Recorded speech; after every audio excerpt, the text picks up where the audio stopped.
Welcome to a nourishing midweek lunch hour conversation with Spokane's newsmakers, thought leaders, and popular entertainers. Spokane Talks Live is brought to you by our friends at Homes for You and Breakthrough Incorporated. Welcome to Spokane Talks Live.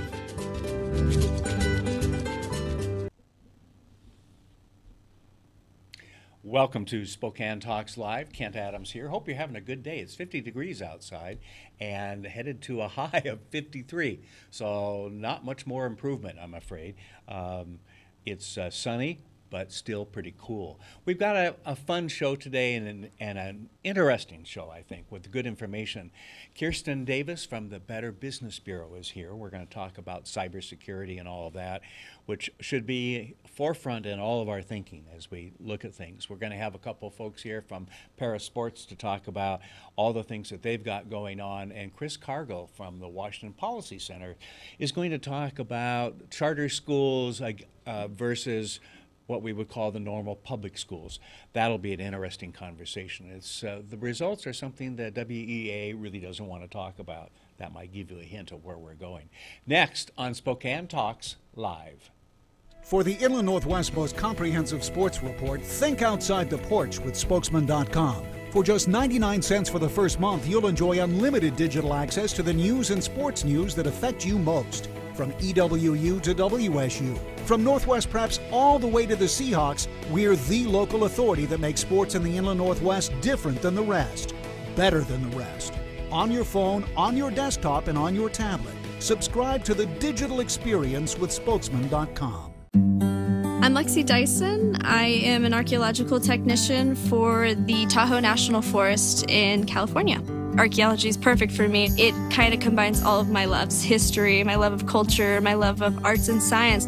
As a girl, you don't really get told that science is for you. Like when you look on TV, you always see men in lab coats. I was a freshman at North Central. Randy James was one of my biggest cheerleaders. Randy was one of the first people who told me that you are good at this, you can do this. His favorite phrase that he would say to us that really stuck with me is, Yato, you are the ones. We're the ones who are going to make the difference. We're the ones who are going to make the change. You really start thinking, oh my gosh, yeah, we are. I am the one that's going to do this. The work we're doing in Tahoe definitely is going to be here for good. Our purpose here is to preserve things and to make them last, to be here for good, for those future generations to enjoy. I love the variety of it and being able to see things that nobody else really gets to see, and having that touch of history and connection to people in the past.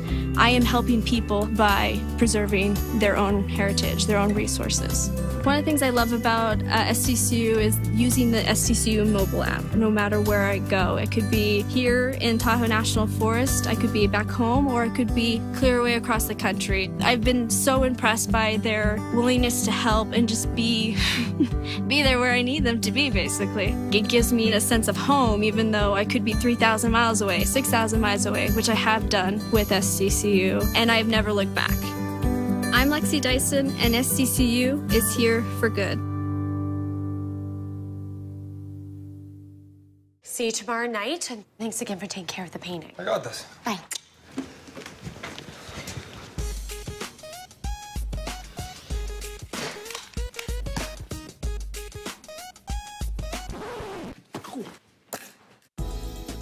Weekends are made for painting. Let the experts at Rada Paint take care of you. Hi. This looks amazing. Rada Paint, over 80 years of quality, tradition, and trust. Find it in every can. Welcome back to Spokane Talks Live. Kent Adams here. And as we have on the second Wednesday of every month is Kirsten Davis. And how are you? Good. Happy October. Yeah, no kidding. When we were talking about Halloween a few minutes before we went on the air. And, and it's not that far off, is it? It's not. These weeks in between seem to get shorter and shorter, don't they? Yeah, they do. And then there's Thanksgiving, and then there's Christmas. I know, and then it's a new year. Yeah, no kidding.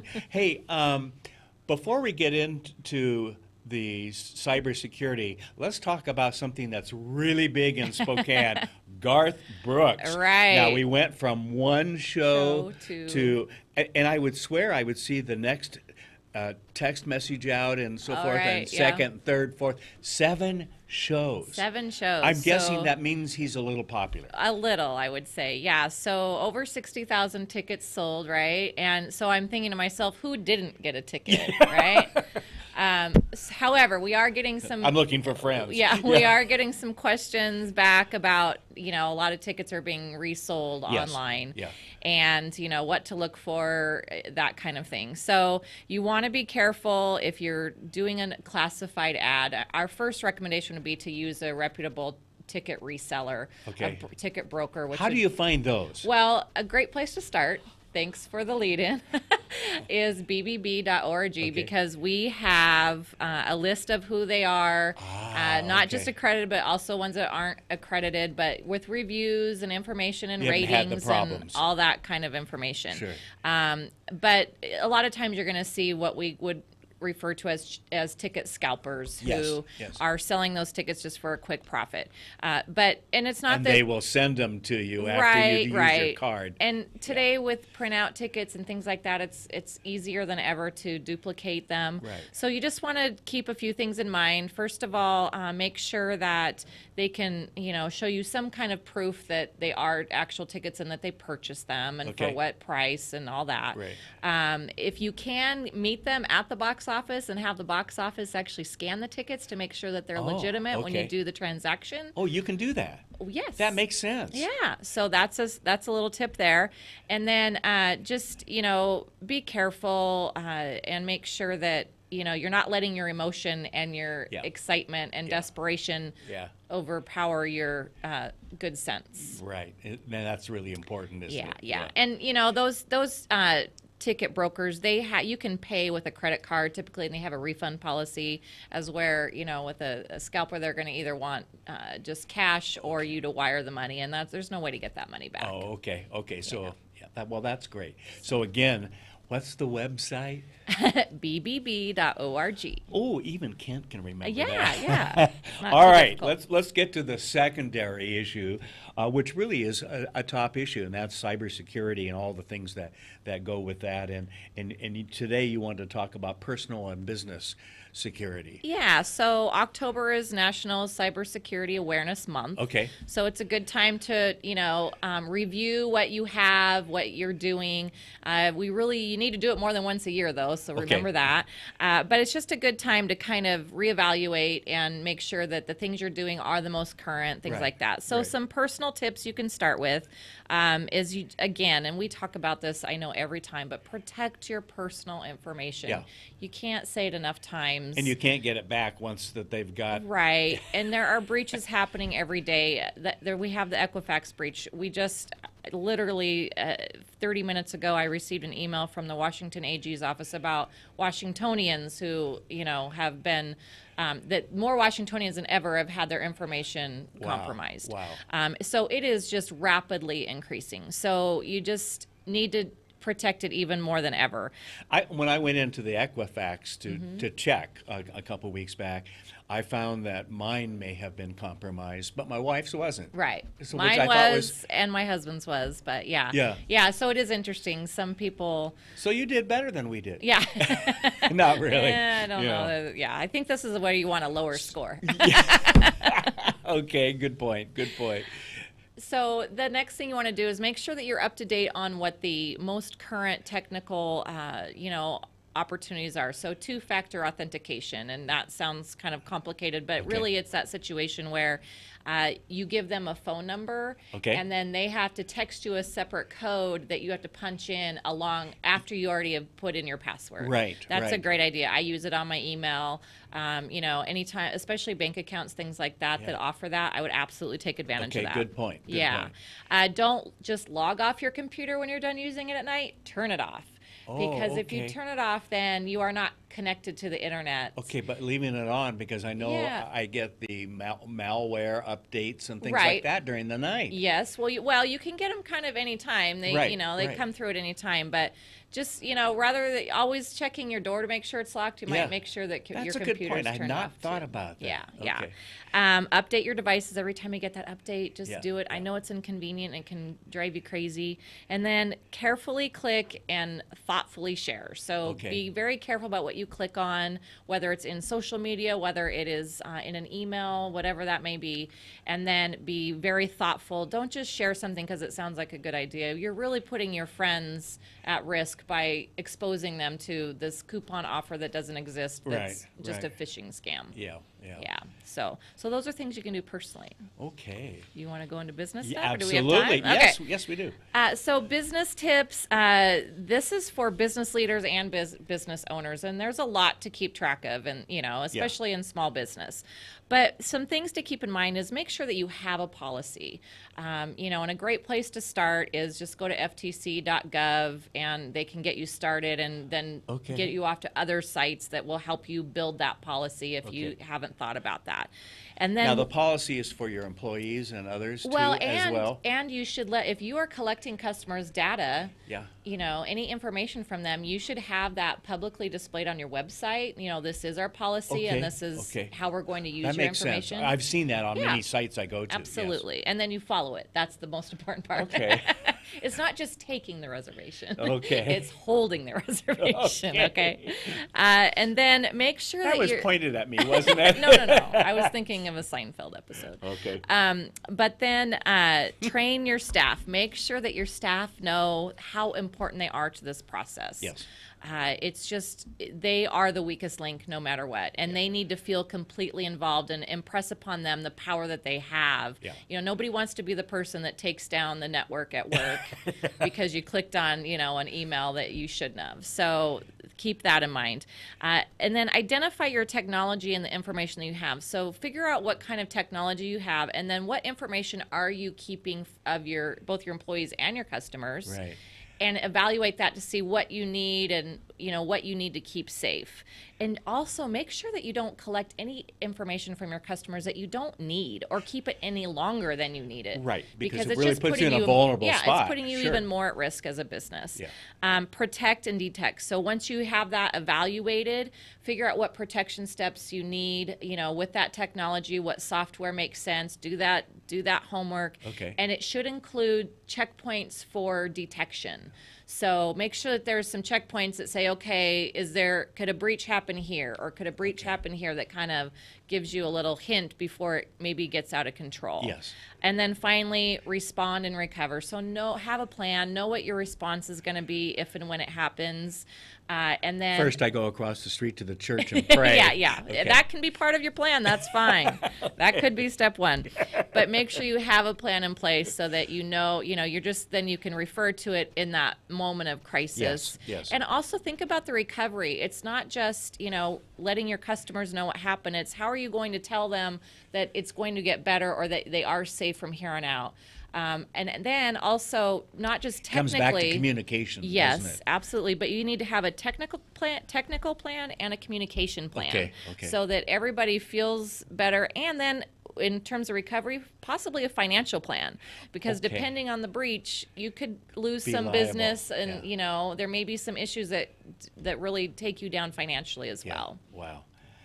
Sorry, I put a lot out there. Well, no, and the bottom line is, if you don't prepare for this, the recovery part. You may not recover from it. Exactly. Right. And it will always come at the worst time for you as a small business person. Oh, absolutely. I mean, when you don't have time to deal with it, but you then have to, because we do so much online today. Oh, yeah, absolutely. And as a small business owner, if you're collecting any kind of information from your customers, you absolutely, and I can't think of a business that wouldn't. No.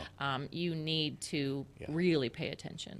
Yeah, good. So remind the folks of that very complicated website. I know.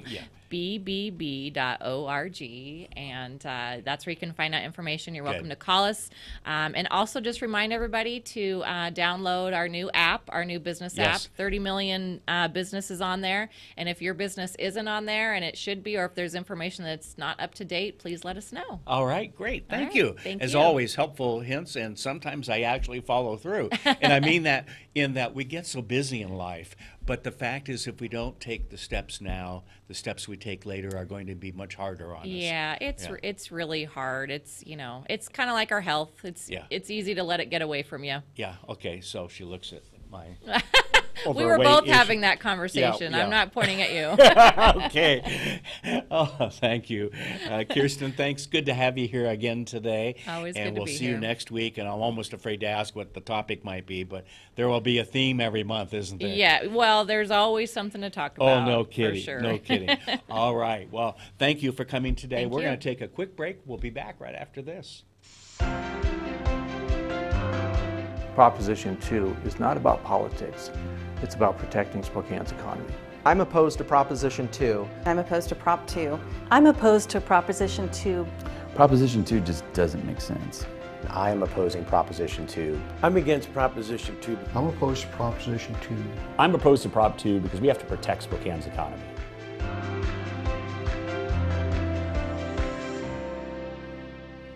Welcome to Tom Sawyer Country Coffee. Tom Sawyer Country Coffee only roasts the finest organic coffee for our signature blends. Enjoy a cup at our coffee shop and local businesses and organizations across the region. I'm Tom Sawyer and we choose the Pacific Northwest.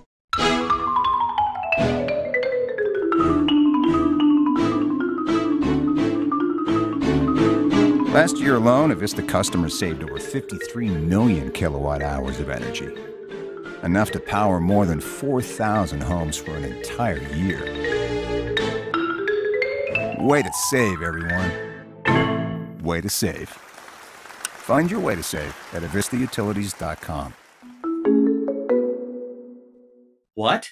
You haven't been to the library lately? Stop in today and see that the library is more than books. Spokane County Library District facilities feature on-site technology, including Wi-Fi, computers, and printers, as well as free use of meeting rooms. The Library District offers events and programs for all ages, from story times to career development and employer classes to Social Security workshops. Our staff is well trained and happy to help. Find out more about your library at scld.org. Welcome back to Spokane Talks Live. Kent Adams, about 51 degrees, heading to a real high of 53. My guests that have been coming in here today have been pointing out while the sun is beautiful, it's cold out there. And I'm told even with the breeze and so forth, that like if you're in the shade and all of that. All right, I'm going to look at my cheat sheet because I'm still going to mess up the names here. Well, first of all, I can get David, Greig. Okay, all right. Thank you, Ken. Yeah. Good to have you here. Yep. And then it's Tomie, Zuchello? No. Zuchetto. Okay. All right. You and I both knew that I was going to mess it up, and we pointed out during the commercial I'm the first to ever do that, right? Right. Yeah. Exactly. How many times, I got to ask you this, Tomie, how many times is it when someone just, it's hard when you see it in print versus hearing it, and in my case it takes a lot of hearing to get to that point, but and I have a name like Adams, it's never been a problem, That's right. So you get that a lot, don't you? Yeah. Both names, first and last. Yes. Well, we debated this morning whether it was Tomie or Tomie or whatever, and we guessed that it would be wrong whatever we picked. Hey, you guys are here with Parasports, and we've had you on one of our other programs to talk about all the great things going on. A lot of interest. But you have something coming up this weekend. What is it? We have the showdown. The showdown. Yeah, the Spokane Showdown. It's here out at the Hub in the Valley. And it's a wheelchair basketball tournament. Okay. We're super excited. It'll be sort of the western region. So we have teams coming from Portland and from Seattle, from Tacoma, and from Salt Lake City. Wow. They're all coming here to Spokane and going to play a weekend of basketball. The Hub has done a great job of bringing in outside organizations and events and so forth to the Spokane Valley out there, haven't they? They really have, and it's a beautiful facility. Yes. We have 19 teams that'll be out there playing this weekend. Now, when this weekend? So we'll be there. Our first game starts at 8 o'clock Saturday morning. Okay. And we'll play all day, games going We'll probably finish up about 6 o'clock. Okay. 6:30 on Saturday, and then start again Sunday morning at 8 till about Okay. noon. All right. We got a lot of basketball going on. Now, is there a charge to come out and watch? No. And No that's why charge. we're super excited. So I want everybody to know that we have, of those 19 teams, 6 of them are local teams from the Spokane area. Okay. So come out and watch your local athletes. We've got some great basketball And going it's on. amazing when you start to look at what those in wheelchairs can do. I mean, my first thought is, of course, of Bloomsday. And all of that, because that's been so popular over the years. But I think it goes to show us that there don't have to be those limitations to people, David. Yeah, and if people come to watch, they just realize, and people who've seen us at Hoop Fest and at Bloomsday, that it's just sport, right? Yeah, and you just happen to be in a wheelchair to play it. And right. The majority of people who are coming to compete or who are on our team, a good chunk of them actually walk, but they use a wheelchair maybe for long distances they can walk. Right. But it's we've got athletes as young as 2 and 3 years old that are going to be there Really? playing around, and then upwards into their 50s. So it's just a diverse young group. people. Yeah, exactly. Young, active people, great role models for the community. Absolutely. We'll come back to this and remind people before the segment's over, but let's talk about parasports and remind folks in this venue on our live show today, what is it? Explain it. Sure. Parasports Spokane, we're a sports organization within the Paralympic movement, so we cater to the sport and recreation needs of people with physical disabilities. Okay. And we have athletes. We're the Paralympic Sport Club of the Inland Northwest, as recognized by the United States Olympic Committee and Paralympic Committee. And so we draw from Moses Lake, Tri-Cities, people from Yakima participate in our programming, based here in Spokane. So we do wheelchair basketball, track and field, and a weekly strength and conditioning program. Wow. Now, do you do most of that out at the hub, or are you in other locations? Yeah, we're in lots of locations right now. We're hopefully in the next month. You have to look at your schedule to figure out where to go, where to show up. It's busy, and we have 2 trailers. We take stuff all over the city to do programming. We're hoping to streamline that soon. Hopefully a nice announcement in the next couple months. Ooh. But so our strength and conditioning programs at U District right now. We have 2 How many will you sites. have involved in the strengthening program? So sometimes it kind of depends on the season. Sure. So right now we have a lot of athletes that are participating on their high school or middle school cross country teams. So they're doing that programming, and so we, last night I think we had 8 athletes come out to it, but we could have up to 30 athletes come out to it at one time. And then basketball is the same thing. We've got a core group of, 16, 18 athletes that come out regularly on the Friday nights, but then we could have 35 to 40 on Saturday mornings at our more expanded practice opportunity. So it's a very dynamic program that way, and everyone leads busy lives, and we respect that and understand that. But we also are a pipeline into this Paralympic world where athletes can compete internationally, and I spoke to that last time I was here, of the success we've had internationally for athletes. Talk about that, because I think it's kind of amazing when we talk about little old Spokane and the Inland Northwest, that we compete on an international basis, which is kind of fun. Quite well. Yes. Yeah, this past summer we had 25 international medals in the Paralympic system. 5 of those were at World Championships, and 20 of those were at World Junior Championships. That's neat. Yeah, it was an amazing summer that way. What does it do for the athletes in terms of self-confidence and meeting with other people and all of that? What's the value there for the athletes?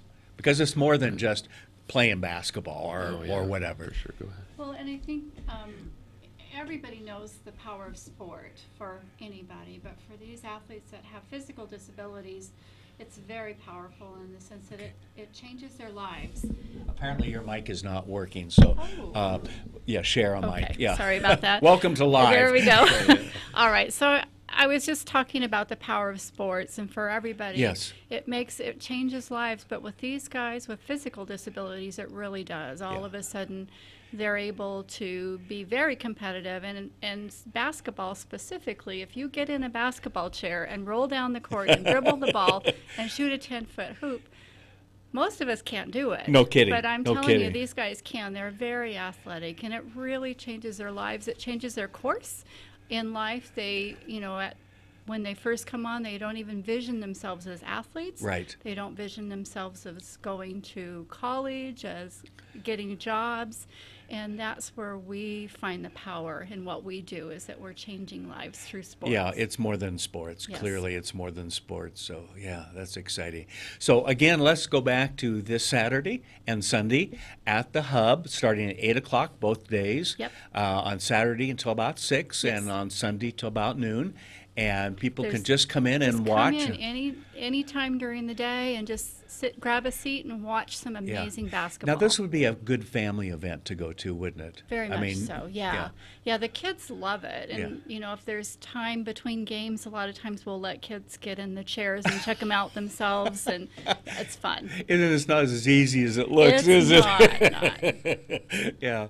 Well, great. And you pointed out even the rest of us who do basketball normally, if you will, can't reach the hoop and to try to do that from a sitting position and moving position and all of that.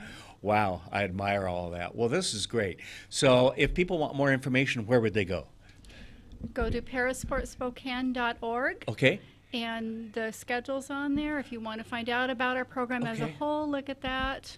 Okay. Come see us on Saturday. Talk to one of us. Yeah. We'll tell you all about it. All right, great. Thank you, Tomie and David, for being here, and I wish you great luck on Saturday, because this is important for our community. It's important that we have inclusion and include as many people and give them an opportunity. So it's great that you're doing this. Thank you very much.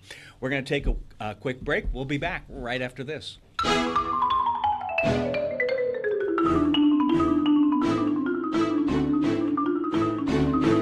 Last year alone, Avista customers saved over 53 million kilowatt hours of energy.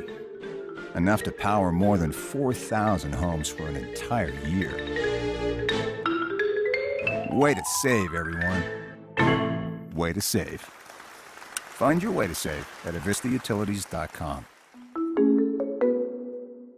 See you tomorrow night, and thanks again for taking care of the painting. I got this. Bye.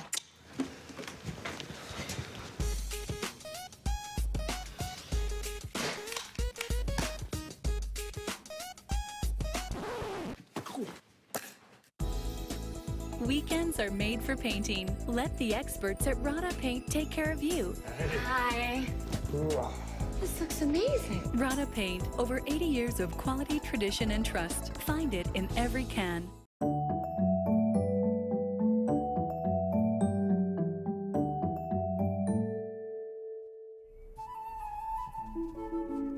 To find the right home for you, you'll work with your realtor to compare the properties you're interested in, analyze the market, and figure out a reasonable offer price.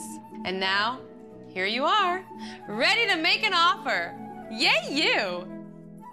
Here's how it works. First, you'll complete an offer sheet which your realtor will then present to the owner. Sometimes, a nice note to the owner can help your offer stand out. Butter them up. Tell them how much you love their garden, that it reminds you of gardening with your grandmother as a child. Do not mention you're gonna bulldoze it and put in a pool. The owner may accept the offer, reject it, or counter. It's important to be in close contact with your realtor during the negotiation process so any changes can be reviewed. Your realtor is like your consigliere, and that makes you the Don. Once your offer is finally accepted, there are usually some contingencies that must be met in order to keep the contract alive. Inspections are totally common in real estate transactions. They include termite checks, surveys to determine boundaries, appraisals to determine value for lenders, title reviews, and structural inspections. This stuff is mind-numbingly fascinating. But you know what's even more fascinating? Actually getting your new house.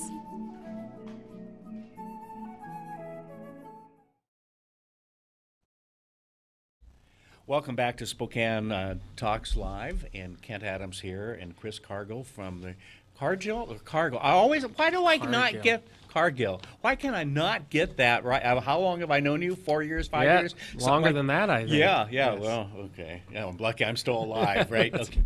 From the Washington Policy Center, and you guys do a great job of looking at and doing research and facts on what's going on versus some of what we see out there today, which is about feelings. Yes. You know what I mean? And in fact, I even mentioned it on the Facebook last night. Yes. That I saw some of the comments from others, were right wing, conservative, all that, and my answer essentially was, yeah, sometimes that happens when you deal with facts, and that's where you guys come from, and you do a great job. Let's talk about a couple things. One is you had a very successful annual dinner, the Eastern Washington annual dinner. Right. Was it last week or the week before? A couple weeks ago. September 27th. Yeah. So time flies. No kidding. It was like 2 weeks ago. Yeah. How was that? It was great. This has become one of the biggest events in Spokane. Yes. So we're always thrilled to have so much community support, and I have about 1,000 people each and every year at the Davenport Grand Hotel, and have some international flavor this year when we had Nigel Farage of the European Union come and speak. Right. We also had Rebecca Friedrichs, who's the lead plaintiff in one of the lawsuits that has been before the Supreme Court recently on whether the entire country is going to become right to work. And what essentially that means is whether people have a choice. Anybody is forced to join a union. Right. And those two speakers really knocked the socks off of folks in the room. But the reason why I think this event has become so important to people, and why people actually put it on their calendar each and every year when it comes out, is because everybody just enjoys themselves when they come to the event each and every year. It's not something that drones on for hours and hours on end. People come. It's fully packed program. It is. Boom, it boom. is. Last year we had James Mattis, he who went on to do something. Yeah, just a few weeks later became defense secretary, which we were planning all along. Oh, right. No, we weren't. Yeah. I mean, it's just each and every year. It is just a terrific event, a community-wide event. Yes. We had a few protesters outside. Yeah, but those are people who have nothing else to do. Something. Yeah. But when you have 30 or 40 people outside screaming and yelling about things, and when you have 1,000 people inside enjoying themselves, I think that shows you what the community supports. And the community supports WPC. The community supports the type of research and recommendations that you're talking about, and the type of work that we do. And they don't support the kind of divisive attitude that we saw from the protesters outside. Right. You did something special this year in honoring, I'm not going to get the title right, a Washingtonian for something. It was a group of people. Right. Where I'm going, but I can't remember the name of it. It's the Champion of Freedom Award, yes. Which we give each and every year to, we try to give it to a Washingtonian or someone local who has done something extraordinary. Last year, of course, we gave it to General Mattis. Yes. Who, of course, Look what is happened from to Richland. him from that. All right. Right. So he came up and received that award at our dinner. One of the best talks ever. He really was. And I don't think he looked at notes. Right. He just talked. Right. So knowledgeable. So this year we gave it to the Lincoln County Commissioners. Yes. And the reason why we did that was because the Lincoln County Commissioners were the first government body in the state to open up their collective bargaining talks to the public, to transparency. What a novel idea, open government. That's right. And so this is something that's kind of been a foreign concept to a lot of folks and to a lot of governments, municipalities around the state. And the Lincoln County Commissioners said, what we're going to do is they said this earlier this year, back in February, we're going to make it so that the public, the media, can come in and see how these contract negotiations are going. Right. Can see the type of offer that we're putting forward. Right. Can see the type of offer that the union is putting forward. Reasonable from both sides. Exactly. And then they can make up their own mind as far as what is reasonable. Now, of course, the unions don't like that. It also puts the commissioners on the hook to come up with a good settlement. That's right. Too, doesn't it? That's right. I mean, it's fair to both sides. It could be very risky for these elected absolutely. folks. But as the Lincoln County Commissioners point out, the talks, the amount of money that they spend on their employees makes up the biggest part of their budget. Yeah. So why shouldn't the public, the taxpayers who pay that budget, why shouldn't they know what's going on? Yeah. Why shouldn't they have a part to play in that? It just seems so obvious and logical. It does. It does. And so the Lincoln County Commissioners did that. We honored them with our Champion of Freedom Award. And now what you're seeing is that other counties, other cities, other school districts, Pullman, Tukwila, a few others, have decided to jump on board with this. Good. And now they're opening up their contracts. For public transparency and to the public. It's funny, you will get county commissioners and others in different districts to talk about a $20,000 or $25,000 contract, and that's open to the public. Right. But $1 million contract is going to be done behind closed doors. I don't quite understand that. Right, and what often happens behind the scenes is that on a lot of these union negotiations is that the union will come in and demand a 15% raise, right, and the county will come in or the school district or whatever will come in and say, well, we only have room in our budget for 5%, right, and the public will never know what the two sides were putting forward, who is being reasonable and who is not being reasonable. Right. The public has a right to know. I think it's so. Their Absolutely. money Yes. that's being negotiated over. It's our money. Yeah, exactly. Okay. Yeah. And so the Lincoln County Commissioners, good for them, decided they were going to open this up. They've taken a lot of heat, of course, from the unions for doing this. Yes. And taken a lot of lawsuits, but it looks as if this is going to stand. Good. And they deserve to be recognized. Good. Before we talk about what's going on over on the west side, let's talk about how charter schools are performing compared to the public schools. And we've heard from those who don't want any integration with charter schools, that they'll take away from public schools. The number one objective would be coming from the WEA, the Washington Education Association, and so forth. But you guys just did a recent study. What does that say?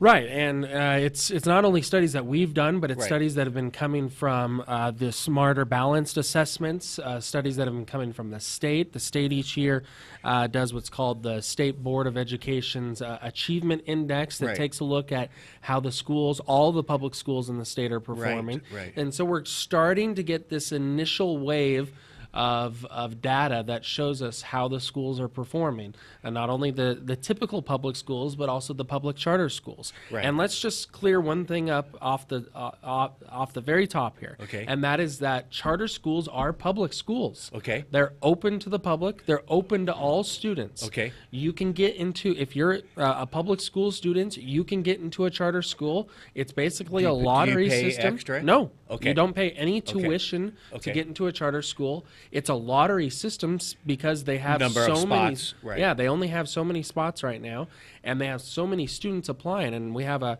graphic on the screen there right now that basically shows the comparison of learning advancements in math and English by low-income students at charter schools with all low-income students. And you can see in dark blue all low-income students, and then in light blue all low-income charter school students. And so this is comparing 7th grade results in the state, and the charter school students have had advancements above what the typical traditional school students in Washington State have had advancements in. So it's no longer the charter school people saying, well, when we start, these kinds of things will happen. We now have proof of how things are going. It's no longer talking about the what if, it's going to save education and all that. We have proof that it does work. We do, yeah. And if you look at specifically at some of the localized results, for instance, Spokane International Academy,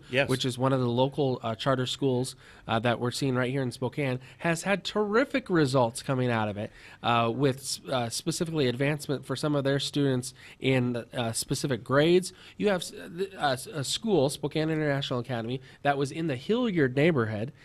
So, I mean, it's taking a lot of students who were not having very much success in the typical public school system. Right. That you had parents who probably were literally pulling their hair out, saying, you know, I've got to do something else for my child, looking at Spokane International Academy, and now we're seeing Spokane International Academy basically turn these students around. Wow. And so isn't that what we want for all of our students? Absolutely. The best education they can get. The problem that we're having in the state is that we talked very briefly just a second ago about the State Achievement Index. That is the achievement index that the Board of Education puts out that basically grades each and every public school in the state. So we can get that for any school. That's exactly right, any school. And what happened, unfortunately, is that 365 schools in our state, of the roughly 2,100 that we have, are failing according to that index. And you can predict almost with certainty each and every year which one of those schools are failing. And the reason why, Kent, is because they're failing the same ones almost each and every year. It's the same ones each and every year. So what are we doing with those schools? We're keeping them open. We're still shuffling students through the doors of those schools. And in some cases, we throw more money at the problem, and that apparently, which the legislature just did, as you know, and doesn't seem to have results. No, we've increased the amount of spending on K through 12 education in Washington State just over the past 10 years or so by almost double. Really, and we haven't received any sort of impact. We should see a double improvement. Well, obviously that's not going to happen. Half of double. I mean, you should see some sort of improvement. Right. But we haven't seen any sort of improvement. Wow. I mean, you look at some of the test scores, for instance. That's just one marker. But test scores have been basically flat since about 2007. So I'm going to guess you see better attendance. You see better parental involvement and everything else with the charter schools as well. You do. And a lot of that is parents wanting to be more involved. Those parents are obviously looking for different options for those kids, and they want to find an option. You know, I feel sorry for the 300 and some schools that you mentioned in our state. While that may not be a high percentage, it's 100% if your child goes there. Yeah. And how do you then react? Even as poor as you might be, you do expect that the public education system is going to provide a way for your child to achieve. And obviously that isn't happening. And my guess is from what I've heard, that a lot of the folks that are going to these and applying to these charter schools are low-income families. Yeah. Because they know that they have a better option for their child. Well, and that was, Representative Eric Pettigrew from the South Seattle area was one of the biggest proponents of charter schools in the legislature, Democrat. And part of the reason was for that very reason, was because some of the schools in his neighborhoods, which were the poorer neighborhoods, were not making the grade. Yeah. And he wanted to see more options for those schools. What does it take for my kids in my district to get a good education? Exactly. Speaking of schools, there's something going on Friday night, isn't there? Yeah, just a little bit. On the other side of the state, and you're going to that too. Absolutely, yes. I tell you, you have a rough life. You work like crazy here, but you get to enjoy a little bit less. Well, I know they still put you to work because your crew comes over here to help too. That's right. Yeah. It's going to be quite the job. Yes. On Friday night, and we're leaving tomorrow morning. Okay. But we'll be heading over for our annual dinner event on the west side of the state with the U.S. Secretary of Education, Betsy DeVos, who's coming in. Everybody loves. Yes. She's widely loved, especially by the teachers union. Yes. Which we, of course, joke about. But look, she's got a lot of great ideas when it comes to school choice. She's a big proponent of school choice and a big proponent of parents' choice and giving parents the option to move their child to a school that better suits them and that child's needs. Right. And that's what we're big proponents of at Washington Policy Center as well. That's why we invited her to Washington State. That's part of the reason we also invited her, because Washington State is the most recent state to open up charter schools. Right. And so we thought it would be we're a good example. Relevant to her and what she's doing in D.C. in the Department of Education. So she's coming to speak on Friday night. Of course, we're expecting a few protesters out in the streets in Bellevue on Friday night when that's going to happen. The unfortunate part about it is that the protesters who are expected to cause a little bit of a ruckus out there, that doesn't help kids at all. No. Standing out in the street, Well, it makes screaming them and yelling, feel good, Chris. and shouting obscenities does not help the children who are stuck in these failing schools. Now, is Neil still coming? He is. Neil Okay. Cavuto as well. Yeah. The Fox News analyst, business managing. He's the managing editor and vice president of the business channel at Fox News. Yeah. Will also be speaking at the annual dinner in Bellevue. Yeah, so he's good. He's excellent. He's got a as very well. distinctive voice, doesn't he? He does. He does. And he's one of the nicest guys He really seems you'll that ever way. want to meet. And he's so. gone through some issues in the last health He issues. has. In the last He had a couple heart operation a year last ago. year Yeah, about this time. Yeah. So he's got a terrific story, and Oh my gosh. it'll be great to meet him as well. All right. Well, great. I'm envious of you getting to go over there and to do that, but I know you're going to be working. Yeah. Will you wear the bow tie over there? You know, I usually only wear the bow tie for Spokane. I wear the tie for Seattle. So we'll have to see what kind of mood I'm in. Okay. You're going to take both? We'll see. We'll see. Yeah. We'll see. Okay. Depends how much room I have in the suitcase. I expect a picture. Oh, okay. We'll try it. Okay, yeah. great. I get to shuffle them back and forth. So yeah. We'll try to snap a keep selfie. a little busy, right? Yeah. All right. Well, Chris, thank you very much. You guys are doing a great job. We need to have you in more often. Yeah, absolutely. And talk about the good things going on. Thanks for watching Spokane Talks Live, and we'll see you right here next week. Have a great week. Spokane Talks Live is produced in Spokane, Washington by Spokane Talks Online, LLC, which is solely responsible for its content. To recommend a guest or topic, or to see this program again, please visit our website, SpokaneTalksOnline.com. Spokane Talks Live is brought to you by our friends at Homes for You and Breakthrough Incorporated. Join us next Wednesday, noon, for another nourishing conversation on Spokane Talks Live.